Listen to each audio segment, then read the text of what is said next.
tại mình ban ao phụ quạt thưa ca cho môi trường giang chích nền chẳng hay ban chỉ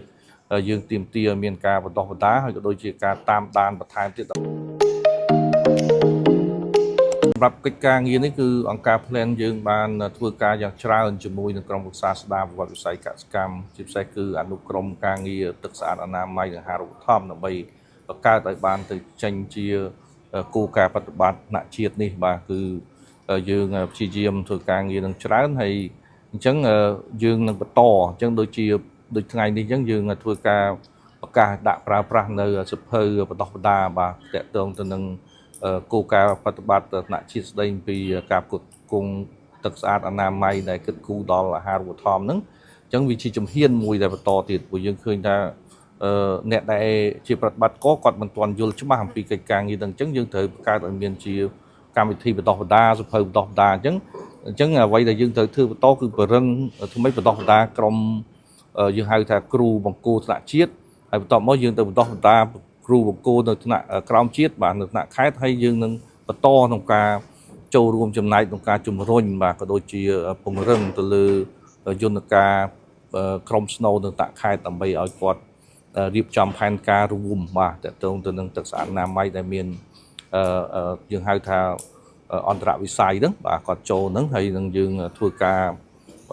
ត្រួតពិនិត្យវាយតម្លៃបាទហើយក៏ដូចជាចងក្រងនៅបទពិសោធន៍ល្អៗបានប៉ុន្តែអ្វីដែលយើង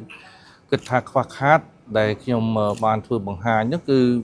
ទោះបីជាយើងមានការប្រកាសឲ្យដាក់ដំណើរការនៅគោលការណ៍បប្រតិបត្តិថ្នាក់ជាតិហ្នឹងប៉ុន្តែឃើញថាមួយចំនួនគឺគាត់អត់បានយកទៅមើលឬក៏យកទៅអនុវត្តទេគ្រាន់តែយកឯកសារហ្នឹងទៅហើយយកទៅចំណុចទី2គឺការអនុវត្តនៅជំរឿសនីមួយវាត្រូវការទាមទារឲ្យមានការយល់ច្បាស់សម្រាប់ពួកគាត់ដែរព្រោះជួនកាលទៅកន្លងមកគឺគាត់ច្រើនអនុវត្តគម្រោងទៅតាមវិស័យរបស់គាត់ទៅថាទឹកគាត់ធ្វើទៅទឹកធ្វើទៅអនាម័យយ៉ាងទៅអញ្ចឹងដល់ពេលយើងបង្កើតគោលការណ៍បប្រតិបត្តិថ្នាក់ជាតិនេះគឺធ្វើម៉េចឲ្យមានសមរណកម្មធ្វើឲ្យមានការ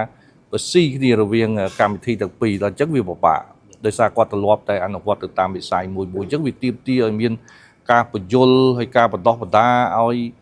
ក្រមខាងទឹកហ្នឹងដែលប្រតិបត្តិការខាងទឹកហ្នឹងគាត់យល់ទឹកអនាម័យយល់ថាហេតុអីបានចាំបាច់គិតគូរពីអាហារូបត្ថម្ភបាទហើយខាងអាហារូបត្ថម្ភនោះឲ្យយល់ថាហេតុអីបានចាំបាច់មានទឹកស្អាតអនាម័យទៅចូលក្នុងកម្មវិធីហ្នឹងអញ្ចឹង